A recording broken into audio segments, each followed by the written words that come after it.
Hello, and welcome to this week's episode of Weekly Lift with Latoya. I am Latoya Logan.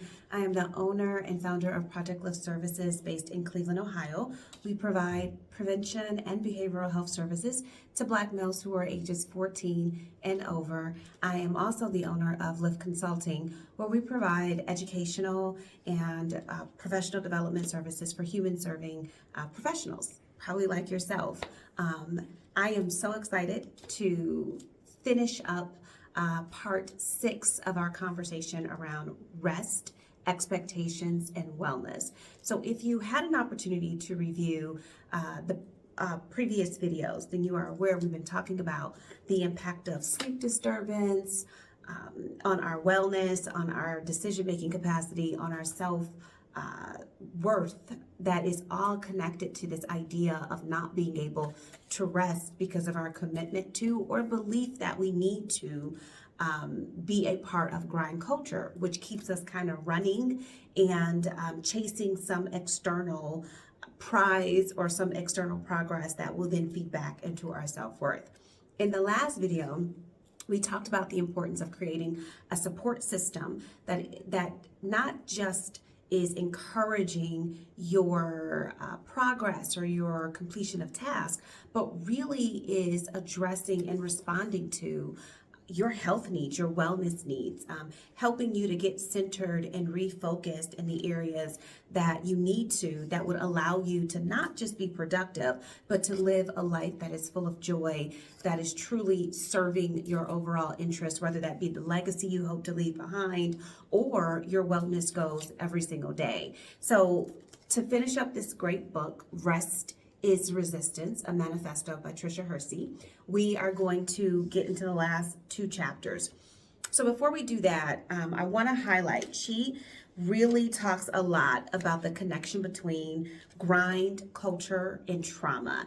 And in the first 2 videos, we really did a deep dive into the connection between relational distress that can be rooted in trauma, but also this pervasive and overwhelming systemic oppression that kind of perpetuates the belief that material gains, the more you have, is how your value should be assessed. And so that leaves many people in our society feeling as though they have failed, that they are not doing enough, that they somehow are lacking some motivation or skill set that other people have that allows them to be more successful. And so to start, we encouraged everyone to really think about what is your idea of success. And once you identify what success looks like to you, then you can take that deeper dive into asking yourself, why do I believe success equals this?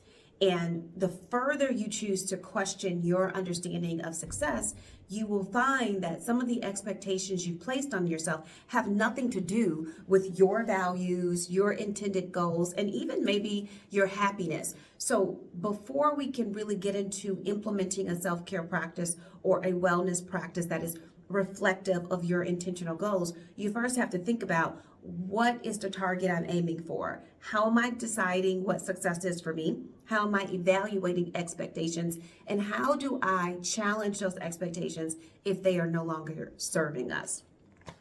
So she says in her last chapter, well, her last 2 chapters, turn your attention inward and away from that which is causing trauma, even for a few minutes consistently over time, is liberating rest. Now, what I love about this book is that even though it isn't a clinical guide to trauma recovery, it focuses on this idea of resting. So many of the suggestions that she's making and the connections she's making is really linked to trauma recovery and trauma healing.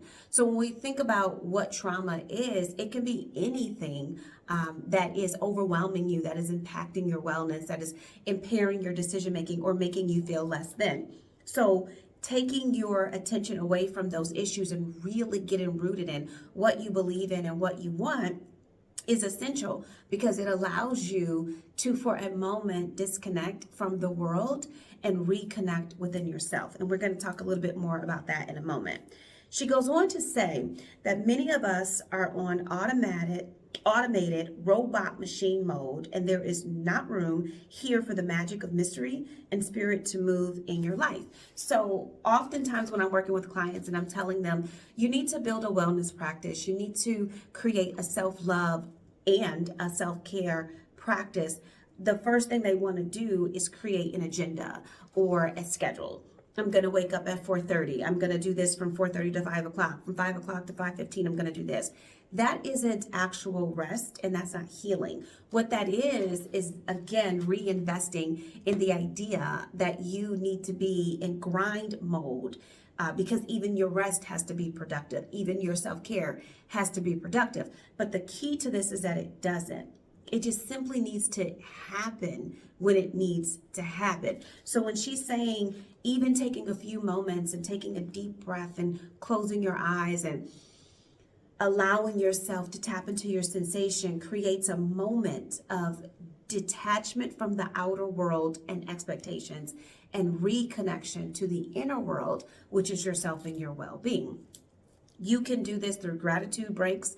I use on my cell phone an alarm that goes off, and it's a reminder to me to stop and think about what's going on. Name something that I'm grateful for in that moment. Name an intention that I have for the rest of the day. And it's an opportunity to reset, which gives my brain an opportunity to recover and kind of reestablish the focus of where we're going to go in the next few moments.